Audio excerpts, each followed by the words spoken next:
Welcome to another episode of the Loadout Music Podcast, featuring in-depth interviews with a wide range of music personalities, from rock and roll Hall of Famers to Grammy winners and today's rising stars. Recorded in St. Louis, Missouri, now here's your host, Aaron Perlitz of Atomic Junction. Welcome back to the Loadout Music Podcast. As always, I'm your host, Aaron Perlitz. He's a Rock Hall of Famer and one of Rolling Stone's 100 greatest guitarists in history. And for an 85-year-old, he's got way too much going on. Welcome the great Jorma Kaukonen to the show. Jorma, thanks so much for being with us. Oh, thanks for having me. I appreciate it. So I have to tell you, some of these are not terribly challenging to prepare for. And then then there's an interview like this, and it reminds me of when I spoke with Chris Hillman of the Byrds, where I'm chatting with someone who has had a pretty decorated career in the arts, and you're like, where do you start? What's that circuitous path that brings you around into a kind of a good narrative? And even when I think about all the things that you've been doing just in this last year, I mean, from this Wabash Avenue album that apparently your wife discovered, to your 85-year tour you did with Steve Earle and Susan Tedeschi and Derek Trucks and some others. I know you ride bikes. You have a CBD oil line. I hear you speed skate, which is, and I know that also you and your wife Vanessa have you have a Fur Piece Productions, and within that there's workshops and a radio station, and I know you've got Hot Tuna's inaugural set at Newport Folk. I mean, come on, man. This is you're exhausting. you're exhausting me. Yeah. Well, first of all, I've been really lucky, and like my family doctor says, Jorma, you owe your mom and dad a debt of gratitude for your genetics. Because I'm pretty healthy and I'm able to do all these things that you just. Wow, made it sound pretty impressive. Anyway, yeah, I mean, I can still do all this stuff, and that's not always the case. So I'm grateful about that. And the other thing I was thinking, we've got this kid that works for my wife, and he's a really interesting young man. I've been giving him just guitar lessons a couple times a week, and I was just thinking that here's this kid that's probably just about the same age that I was when I started to learn to play the guitar, and Ian Buchanan is the guy that gave me the keys of the kingdom. So, to be able to do what I do, to be able to work and do all this kind of stuff, and to be able to teach and pass it on too, that's important. Now, speaking of when you kind of picked up the guitar, and we were talking a little bit about this earlier, your father worked for the State Department, and you moved around a lot when you were a kid. Correct. Yeah. And I think Pakistan, we had talked about Sweden. Yeah. You spent time.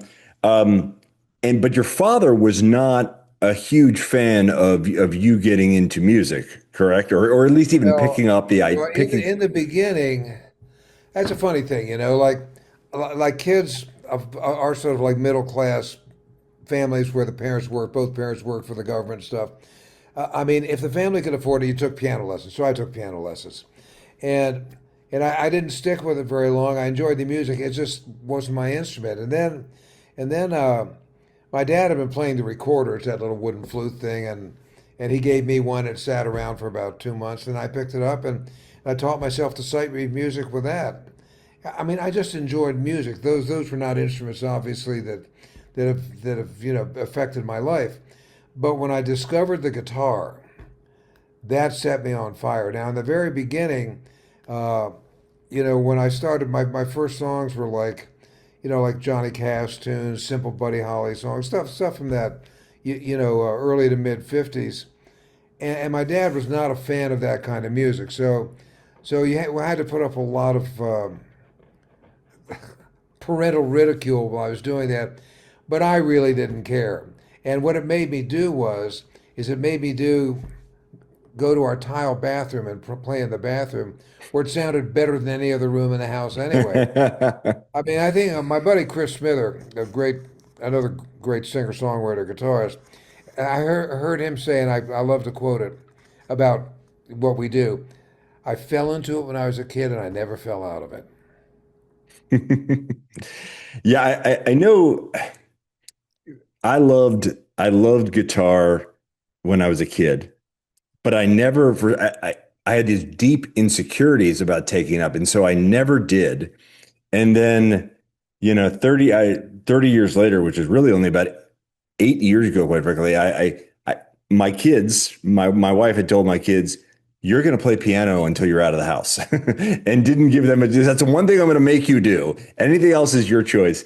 And I got so angry with myself from watching them that I finally picked it up. And, I was fortunate that I took to it pretty quickly and was able to start composing within about a year. And then, ultimately went on my way, formed a band, and now we tour all over the place, which was nice. Yeah, But I wasn't, I didn't, for some reason, I didn't push myself into it as a young kid. And I yeah. so regret that because I think about all the years that I missed of kind of the rich experiences that music brings to you. Yeah, no, listen, I hear what you're saying totally, but as I'm fond of saying, it's never too late. You're there now, and music is such a great universal way to speak to other people, and like I said, for me, um, practicing or whatever it is that we call what we do, we're not playing gigs and stuff like that. I was messing around with a guitar earlier today. One of my friends stopped by and said, "Let's play some music." We played for about 45 minutes. It's just fun, and the guitar is a lot easier to carry around than a piano. Allegedly. So, what was the point for you where you felt like, so, you go through that with your father, you ultimately end back in the US. How do you end up ultimately, what's the pathway for you to end up, being part of Jefferson Airplane and Hot Tuna and bands like that and get into that scene? So, to back up just a little bit, the kind of stuff that I did, in the mid 50s and stuff like that, and Jack and I with our little high school living room band and stuff like that. It was an undemanding task for a guitar player because I just wanted to sing. But in the summer, or rather the spring quarter of 1960 at Antioch College, I found myself in an off-campus uh, kind of a dorm kind of thing. Antioch is a weird school, and anyway, and uh, and one of the guys that was in our door uh, was this guy named Ian Buchanan who had just come back to school, and Ian was a friend. He's a little bit older than me, a generation ahead of me musically, but age-wise a little bit older than me, and he was friends with Reverend Gary Davis. Anyway, so I came back to school. I had sold my acoustic guitar. I had this little electric this Fender Music Master that I got when Jack and I were playing in a band together. I still had that. I really wasn't playing very much. I was fooling around to pick it up, put it away, put it down. But in that house, the first time I saw Ian play, and I got that whole complete thing that you get with fingerstyle guitar uh, when you're playing it as a solo instrument, and that just really appealed to me. And I can't believe that Ian took it upon himself to actually take the time to teach me how to play because I can't imagine there was any that I showed any promise whatsoever. I didn't know any of the stuff that I knew that has defined my life since then, but uh, but for some reason he did, and his teaching method was extremely anecdotal. Like we just sit down, and he like one of the first things I learned was sort of a baby steps version of Blind Blake's West Coast Blues, and he'd sit down, he'd play it for me, and I'd scurry off into the corner, and I'd try to get my thumb to do that thing that kind of music requires, and I'd come back, and he'd go, "You suck. I told you." And then he'd show me like that, and I just kept on doing that, and after a while, I didn't suck as much. And that's really what happened. I just hung in there, and he was incredibly patient with me. And within 3 months, I found myself on an Antioch co-op job in New York City, and I started to play at Hoots. We call them open mics today. Uh, at Hoot Nannies, and I got a couple gigs. I mean, it was amazing. Now, back in those days, anybody that could play moderately passively fingerstyle guitar was extremely rare. Today, lots of people can, which is really cool because the guitar has expanded immensely as an instrument in the last half a century. But back in those days, the guitar wasn't the cool instrument that we know it is today. And of course, when you say Jack, you're talking about Jack Casady, I uh, am. and the original bass. He was bassist, of course, for along with you, Yes. involved along with the Airplane and with Hot Tuna. Um, But check this out. In our band, Jack wasn't the bass player. He was the lead guitar player. Like I said, all I wanted to do was strum and sing the songs. yeah, It's until that quarter with Ian, that's when I learned how to start finger picking. yeah, and it is funny how there are some great musicians that have started off in one place and made a pivot, usually for a practical reason. Like I think of Tom Petty, who was originally the bassist of Mudcrutch and ultimately pivoted into rhythm guitar and singing. So at what point does Jefferson Airplane come together, or do you get involved with that So group? yeah, so that's just another one of these just weird situational kind of things. So I moved to the South Bay, the San Jose, Santa Clara area of the San Francisco Bay Area in 1962. And in 1962, I found myself at the Santa Clara University. It was the first year that the school was co-ed. It was extremely conservative. You know, I was definitely the odd guy on campus at that time. The upperclassmen were still complaining that they let women into the campus. I remember thinking, have you guys lost your minds? But but I was walking along one day, like I said, extremely conservative school, walking along one day, and I saw a guy was walking towards me, and he had long-ish hair and a beard, extremely rare in those times. And we looked at each other, and we realized that we needed to be friends, and we started talking, and he goes, there's this guy that you ought to meet. He said his name's Paul Kantner, and he dropped out of Santa Clara last year, and he was living in a surfer shack in Santa Cruz. So we hopped in my buddy's '57 Ford, two surfboards sticking out of the back of it, and drove down to Santa Cruz, and I met Paul, and we weren't playing the same kind of music, but we were definitely moving in the same world, and we became friends. And so when the Jefferson Airplane got started, when he moved up to San Francisco and met Marty, and they were looking for a guitar player, Paul said, "I know this guy in Santa Clara. You got to check him out." And I drove up. I remember now you're a guitar lover. I can tell by the backdrop there. I had a 1937 L5 all maple Gibson F-hole in mint shape. I paid $60 for it, and like a 51 or 52 Fender Princeton amp or whatever that's little Hmm. amp. I took those up, and I started to play with the as yet to be unnamed gang, and I thought this is fun. I think I'll hang around. Now, I'm glad you mentioned as yet to be named because my understanding is that you actually were the one who suggested Jefferson Airplane. So I had this friend that lived in Berkeley. He was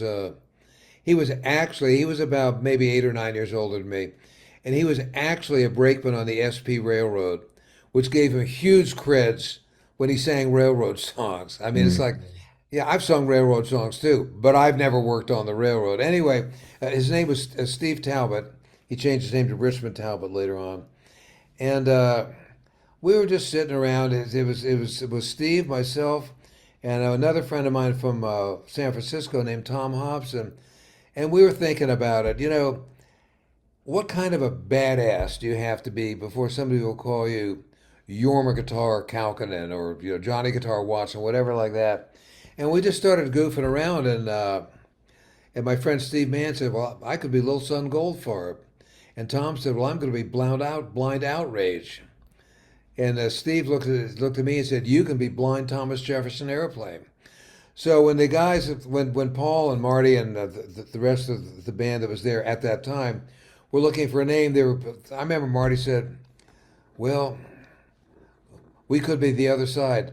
I'm going, "Marty, we're in San Francisco, they'll think we're gay. We can't do that. Mm. And I said, finally, I couldn't stand it. I said, "You want a stupid name? How about Jefferson Airplane?" And Paul went, "I like it." It's not a stupid name. I think it's pretty cool. I mean, in fact, I think the evolution of the name is where it got dumb. I loved the original name. Yeah, right, exactly. How do That was it. speaking of that, how do obviously the band has gone through many changes in lineups, in styles. When whence last they were really heard from on the radio, they were much more of a pop band in the 80s and 90s. Sure. How do you feel about kind of the evolution and legacy of the band beyond? It's such a critically acclaimed band from its initial core, but how do you Sure. feel about the evolution of it? Well, that's a good question. Yeah, the Jefferson Airplane was a really interesting animal. There were everybody in it was extremely talented.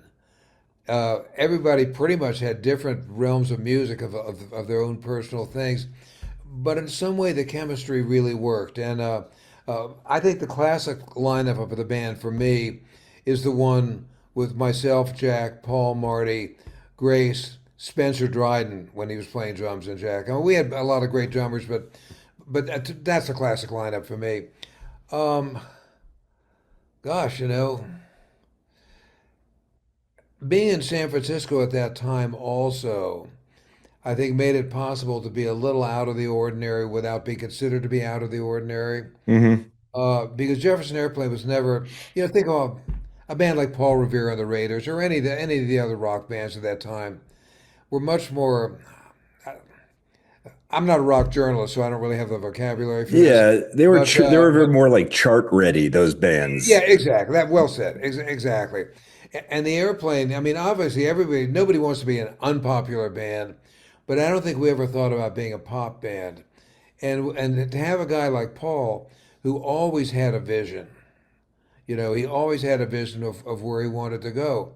Um, and I had no experience actually playing in a real band before than that, so it wasn't like, well, I think we should have, here's a guitar part and a bass part and, all that kind of arranging. And remember, Paul played a 12, acoustic 12-string guitar in the beginning. None of that stuff's out of the ordinary these days because there's Yeah.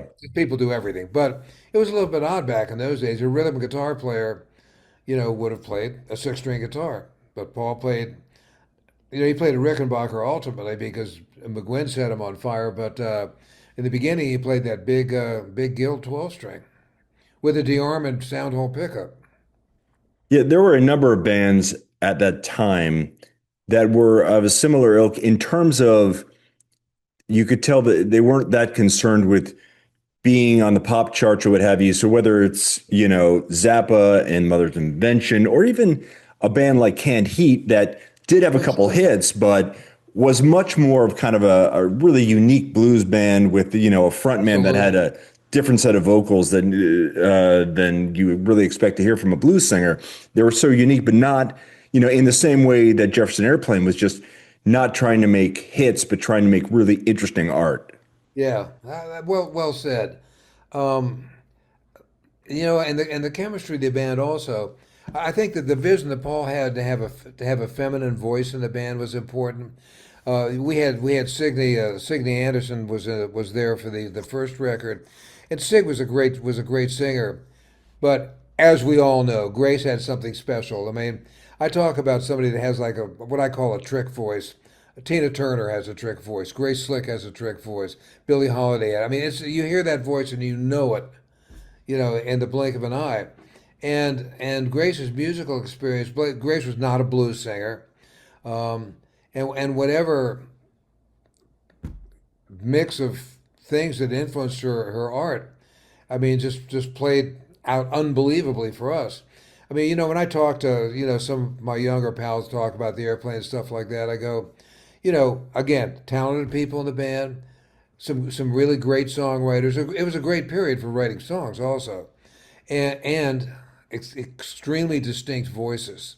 You know, Marty had an extremely distinct voice. Grace, Paul was not primarily a lead singer, but he had a distinct voice also.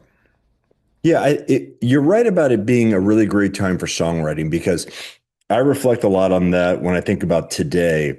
Because today, there's a lot of, particularly on the local level, when you've got these, in every city community, you've got these small little ecosystems where people are trying to write songs and build to something. In the 60s and even in the early 70s, it was fertile ground for that. You had a lot of people that were interested in original songwriting. And I find today, and a lot of people that I speak with, that there seems to be such a great interest in hearing tribute bands and cover bands. And it's really hard to kind of work your way through the chain that you're always going to have to do in Yeah. this, except for the magic of today. You've got things like uh, you know, uh, Instagram and TikTok that are making overnight stars. And a lot of times there's no musicianship like there used to be as well, where, obviously you and the guys in the airplane were great musicians. And today you've got people that are making music on computers and they're not making music at all. They're just singing to a Right. track. Well, yeah. As somebody that came up the hard way, uh, you know, uh, you know, as an old guy, you got to be careful when you comment on this kind of stuff. In a Get normal off our world, lawn. Get off the lawn. exactly, exactly.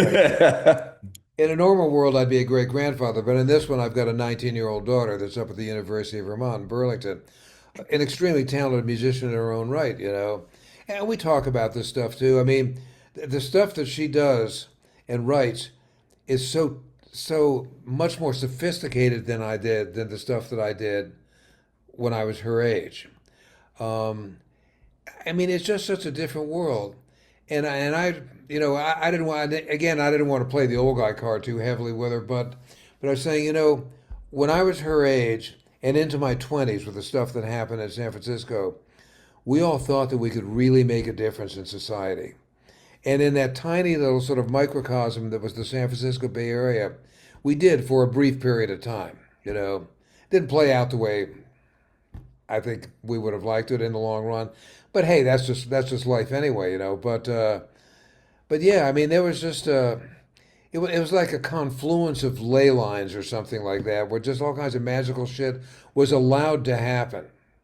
You know, I mean, when we first started playing, the music scene in San Francisco was bands playing. You think about the Beau Brummels or some of those pop bands of that area, or bands that played in the topless joints in North Beach, uh, who also had hits, but would get a residency or something like that.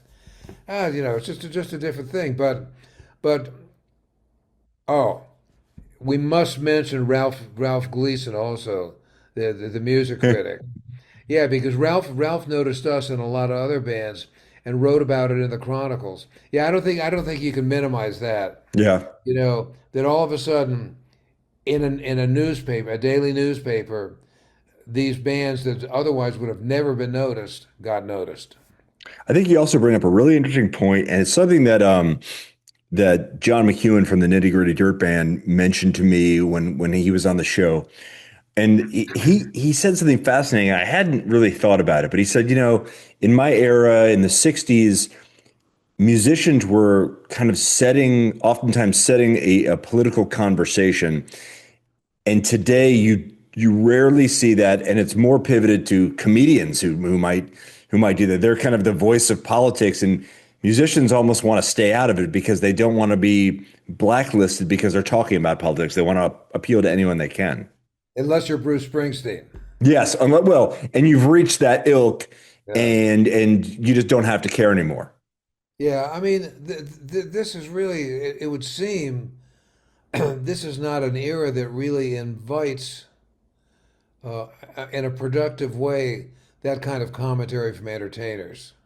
Or even today, I mean, if you talk to academics, and I was earlier today on a plane speaking with an academic, uh, even universities used to be a place where you could have these constructive conversations Right. around politics or ideas. And today they're being clamped down. and university professors and thought leaders don't know what to make of it. It's a little bizarre. It's really bizarre. And yesterday I was going to went up to do a radio show in Columbus. And on the way up there, Columbus, Ohio, on the way up there, we just were driving along. There's a little Vietnamese restaurant. I like Vietnamese food. We had time. Let's go get some pho. And we went there, and it was just me, my wife, and this buddy of mine that drove up with us. And there was two other people that were there having dinner, and they were both ICE agents in uniform. And I thought, this is unsettling.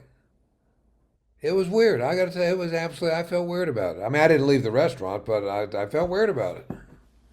Yeah, and it's a weird time. It is a weird. It's a strange time, you know. I just published a book called "The Death of Compromise," where we uh, compromise was this country was built on compromise, and today it's compromise is political suicide. Um, but but yeah, whatever that might be. It's funny. You mentioned you mentioned your love of pho because I know you're a pho and ramen nut, and I probably a terrible pivot from politics. But but what the hell? Let's save our asses let's together. do it. What is this 30-mile meal thing? That it is it that the food is sourced within 30 miles? My understanding is that's really important to you. You like that in particular. Yeah. Well, first of all, I'm really lucky. I live in a rural area where locally sourced food is a way of life. Yeah. I live down near Athens, Ohio, little college town, but you know, I imagine everything that we buy in this house came from within a 20-mile radius. And we didn't have to look for that to happen because that's just the way it is. I mean, if you live in, I imagine they have farmers markets in New York somewhere. But I mean, not the countryside New York, but New York City.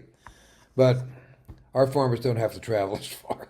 Yeah, no, it's very different. I mean, I spend half of my time in a town of 250 people in Yeah. southern Missouri along the Arkansas border, and it's very different. It's very different when you have to Yeah, source your own food. it is.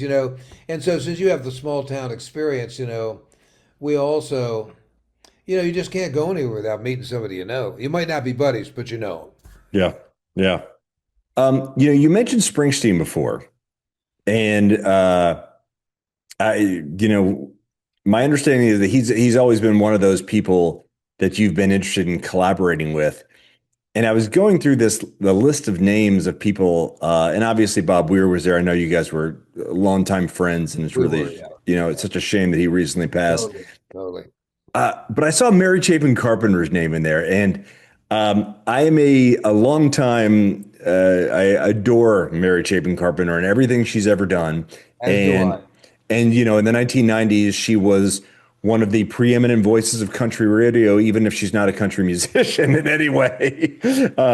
But I was surprised to see her name on the list, which I just thought was super cool. Boy, you know, I guess if I was thinking about a song, well, I've always talked about her as being my poet laureate, sort of. I mean, just songs are just so relatable. And I don't think she's ever. There's a couple of her things, when she was whatever striving for poppiness. That I mean, she's always good, but the stuff that she writes herself, that's the shit. It really is. She's a tremendous songwriter, Totally. and it's you know there's a lot of that group from the 90s that will still pop up every once in a while. I don't see her as much as I'd like to, and I don't think people understand to your point, what a tremendous songwriter she is, and how many great songs she just has in her catalog. Even from about within a 15-year period, it's pretty remarkable. I know she's still been making music the last 15, 20 years, but yeah, she just has a terrific the entirety of her Yeah. catalog is pretty strong. Yeah, I was just trying to find that double album. I think she put it out a couple of years ago that I got recently on vinyl and CD. Yeah, she just never lets me down ever. Yeah. Yeah. I just, and I'm always disappointed when someone like her doesn't have the deserving mainstream appeal they should for the greatness of their art. Um, Speaking of whom, I know that as you were celebrating your 85th birthday, you were out on the road. I mentioned it Yeah. a little bit earlier. One of the guys who was with you is one of my all-time favorite artists, and I know I pattern a lot of my songwriting around him, and that's Steve Earle. Yeah. Um, Another guy who I feel like really hasn't gotten his due, and is just one of the smartest guys you'll ever hear Right. speak about music. I love just listening to him talk about music. It's remarkable, but. How that must have been a joy being on the road with him and Yeah. playing some shows with him. So I've known Steve for a really long time, and I remember I remember when that it came out in the '80s. That album, his Guitar Town, Mm. one of my favorite country albums of all time. And he and I we found ourselves working in Minneapolis.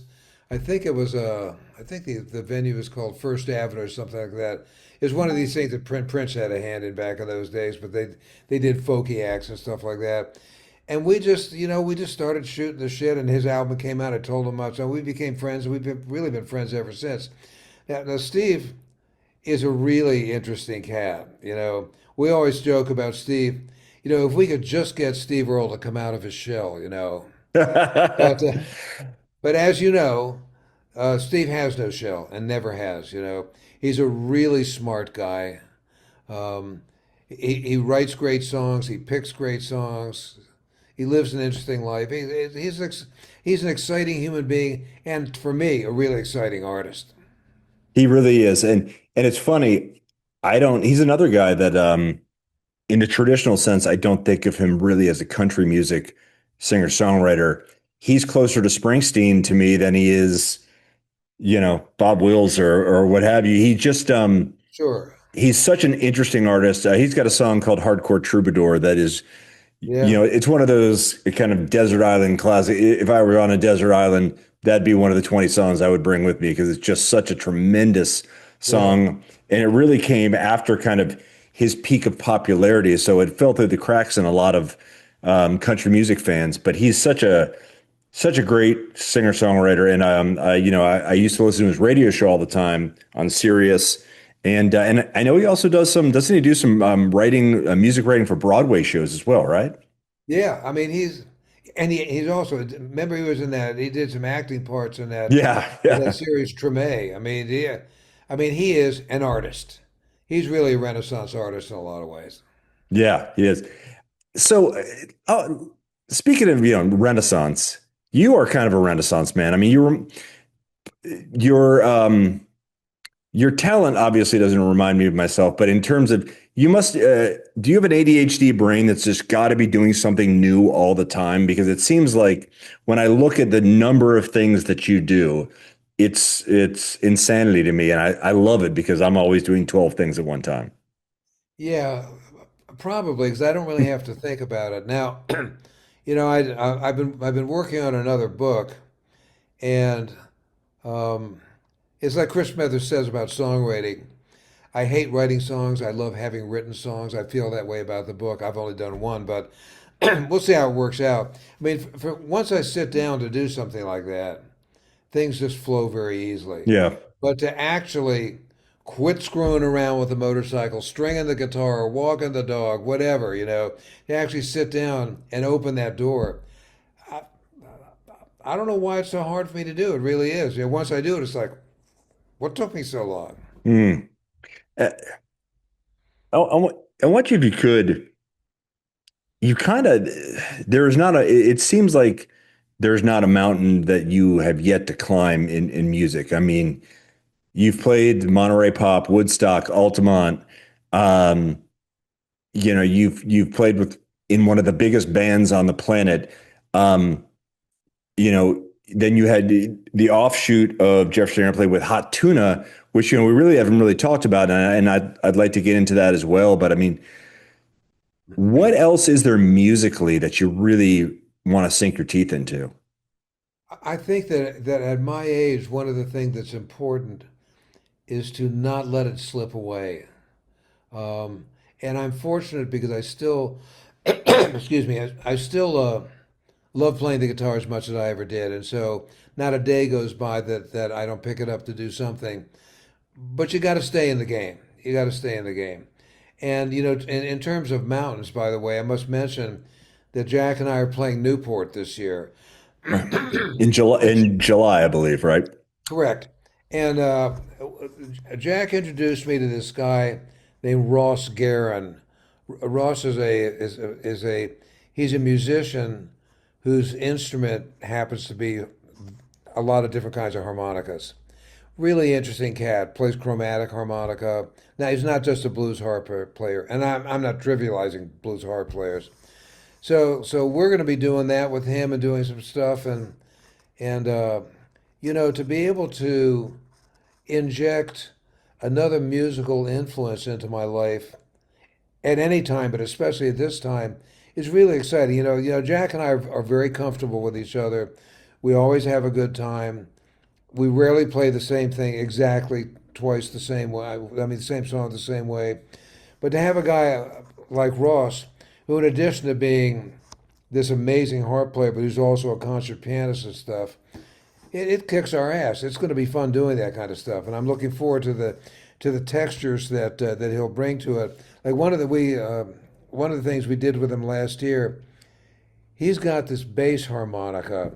It's about this big and about that thick, and it actually has an XLR plug in it. It's not mic'd, it is electric. And when he hits a low note on that, it's like a cross between a lap dance and a high colonic. Really, it's unbelievable. It just rattles your soul. It's fantastic. A cross between a lap dance and a high colonic. Yeah. Yeah, that reminds me of breakfast today. So good, excellent. I'm glad. Yeah, good. um, yeah, and the Newport set. I mean, that's an inaugural thing, right? That you and Jack have continued to do every year at Newport. No, we've never done this before. Oh, okay. For some reason, I'm sorry. This is your inaugural set, rather. Yeah, this is, yeah. So, and like I said, Newport's always been one of those kind of holy grail kind of places. Yeah, Bob Dylan and Joan Baez played Newport, all that kind of stuff. yeah, So to be able to do that, that's exciting. yeah. Now No, we need to do the New Orleans Jazz Festival. Hey, Bob Weir played the Jazz Festival. Why not us? well, I mean, that's the interesting thing about the Jazz Festival is it's having been to it many, many, many times. It's evolved so much, and from where it used to be very niche New Orleans type acts with maybe one outside big act. Now it's tons of outside acts, and it's become something completely different. But it's a remarkable, Yeah, still to this day, just a remarkable experience. What I mean, so Jazz Fest that would be on the bucket list for you. absolutely, absolutely. Yeah, Yes, and Newport's this year. I remember John Oates, who's a friend of the show, played last year. I believe it might have been his first time playing, which was a great experience. And he's gone through a real career metamorphosis and evolution of stylistically, kind of getting back to his soul roots now. Um, what else is there that for? I mean, is it just this drive to? You seem to have this drive to always be creating something. I think, yeah, and but just having the drive is not enough. You need an outlet for it, and I'm fortunate that I have the guitar as an outlet. As I said earlier, you know, I just fell in love with the thing at a young age, and I really never fell out of it. I find myself these days to be more of an acoustic guitar player than an electric guitar player. But if somebody, if Susan and Derek were coming through town and they said, "Hey, Jorma, do you feel like playing?" I'd grab my 345 and I'd be there before they could finish the sentence. So I just love the guitar. Playing the guitar has never been. It's like, oh man, I really got to practice today. It's just never been that for me. It's just always fun. And strangely enough, I like all the stuff that goes along with it. Like, I like stringing my own guitar because nobody does it exactly the way I like it on an acoustic guitar. Now, I will say, electric guitar is a little bit different. I know how to do all that stuff too, but I've been working with one of my neighbors, has been my guitar tech and my sidekick for a really long time. And he loves doing that shit. And I'm saying, be my guest. You can set the electric guitar. If you weren't here, I do it. But since you are, let me know when it's done. I'll come over and pick it up. I'm the same way. Acoustic, I'm happy to, electric, take the guitar, do a setup, bring it to me when it's done, and I'm sure I you'll hear get it. it right. Yep, Um, indeed.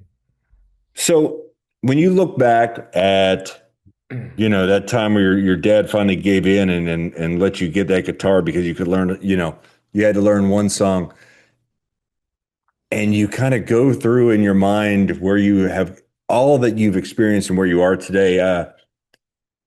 Is that a pretty cool trip you take, kind of going back to the beginning and flash It forwarding? is. It is. And my dad's been gone for a long time now, but I remember, yeah, like he was not encouraging in the beginning. He was, he ridiculed the songs. I mean, he was an asshole about that. But he did get me the guitar. But he did get me the guitar. And as time went on, um, my parents retired. They retired to California, so my dad was around for much of that airplane and early Hot Tuna stuff and whatnot.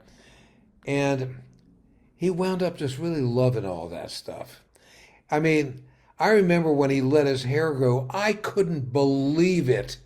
It was like, because when I was first in the airplane, and my hair was not that much longer than it is now, but it was longer. And he goes, "You look like a girl," all that stuff. He did all that kind of stuff. But he saw the light in an odd way, and I remember when I told him that I was going to quit the Jefferson Airplane. I was on the phone, and he goes, "Well, son, have you thought carefully about this? Because you have a good job now." And I remember thinking, is this the same guy who 5 or 6, whatever, however many years was before that, was making fun of my hair and the music and the whole deal? Yeah. At the end of the day, if you could kind of write your own epitaph, what do you want? What do you want it to say, man? When people look back on you and remember you, whether it's as a human being, as a musician, all the above. I think that, I think one of the first things that I'd like to remember as is to be a good father to my kids, you know. And after that, to having turned on a lot of people to Reverend Gary Davis. Right on. Right on. So I need to ask you, what kind of acoustic guitar do you play? A D28. Uh, don't go Yeah. away. I don't have a D2, but hang on a sec. All right. All right. Yorma is getting up to, I believe, bring back an acoustic into the set, into the picture. That's what he's doing. Yeah. So, my first acoustic guitar was a J45, and it looked pretty much like this. That was your first acoustic guitar. It was a J45. Wow. J45, yeah.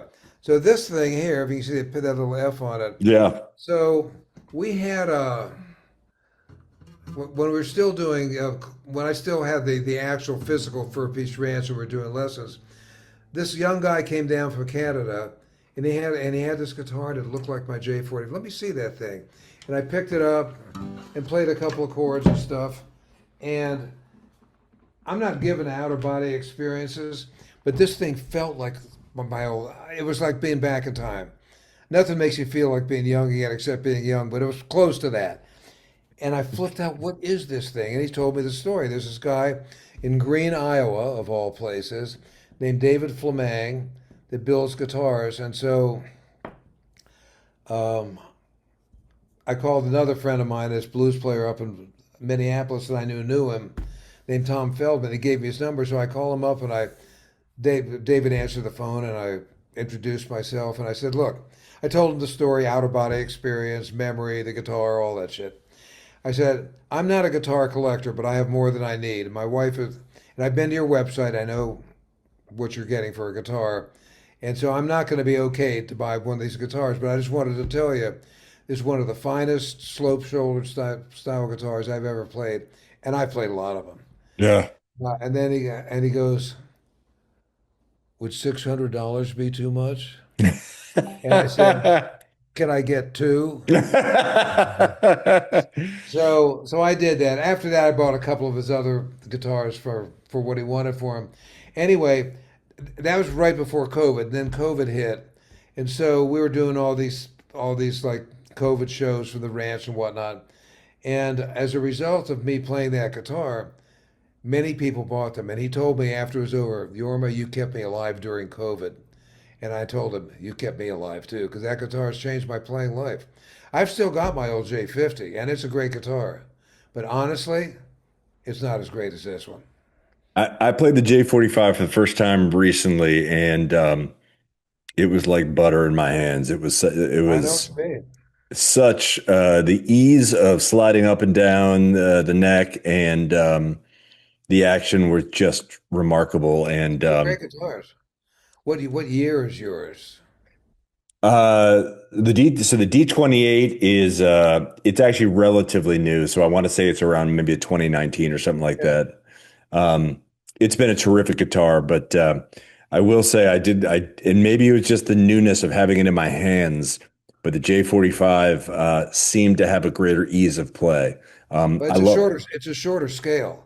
yeah. So, and it's considerably shorter. I think that I'm not a numbers guy, but I think my guitar guy goes, um, the your D28 is actually probably the neck's probably this much longer.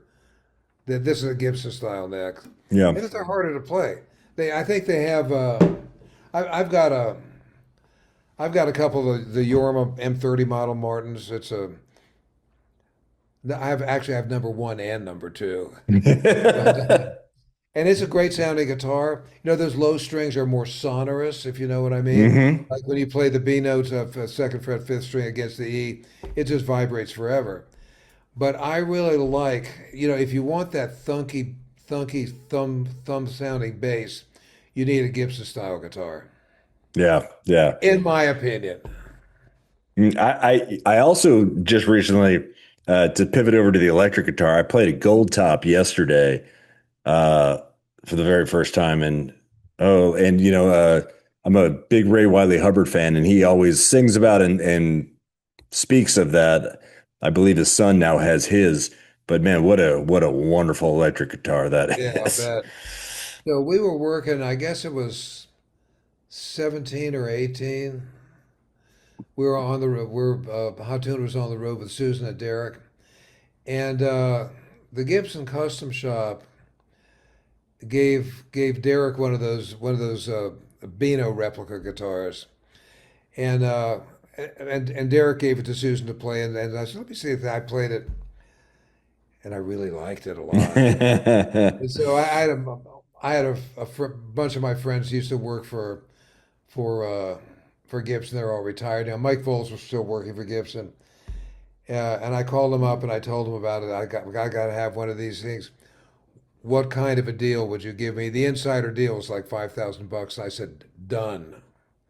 So I've got that Les Paul, and it's a killer Les Paul. I imagine so. Yeah. Well, Yorma, thank you so much for being with us today. This has been just a great conversation. Yeah, but I know you've got the inaugural set coming up.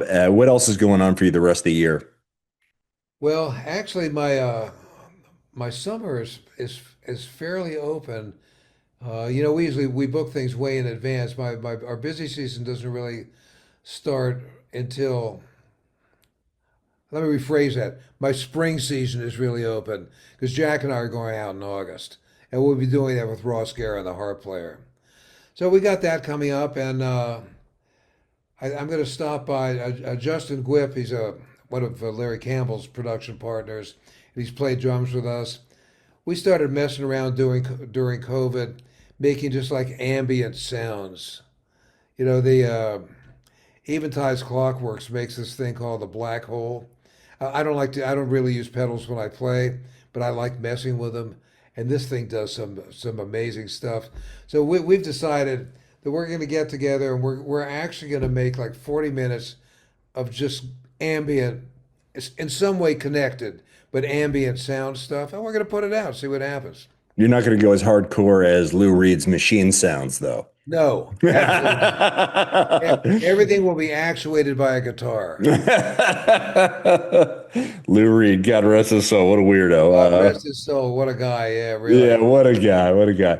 Jorma, thank you so much for being on the show. We really appreciate it. Hey, thank you, man. Appreciate it. Keep smiling.